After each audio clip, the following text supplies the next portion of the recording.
प्रभु मृत्युंजय ठाकुरे महाप्रभु धवलेश्वराय बालालिंग महाप्रभु दीपम जदि परम ब्रह्म दीपम जदि जनार्दन दीप हरत मे पाप पूजा दीप नमस्तुते।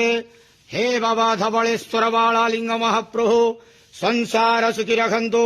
आज भाद्रव मास शुक्ल पक्ष चतुर्थी तिथि श्री गणेश जन्म दिवस शुभ बुधवार समस्त श्रद्धालु भक्त मान आश्रीपद करंतु मनस्कामना पूर्ण करंतु कर्म क्षेत्रोन्नति करंतु ग्रहरिष्ट खंडन करंतु जगतर मंगल करंतु विश्वर कल्याण करंतु आपण नाम विख्यात करंतु सेवकर डाक श्रवण करंतु समस्त गुआवसा भक्त मानकर मनस्कामना पूर्ण करंतु।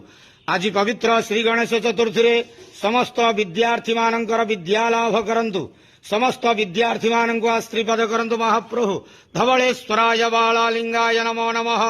संसार सुखी रखंतु आनंदे के वार हरि बोलो। आज पवित्र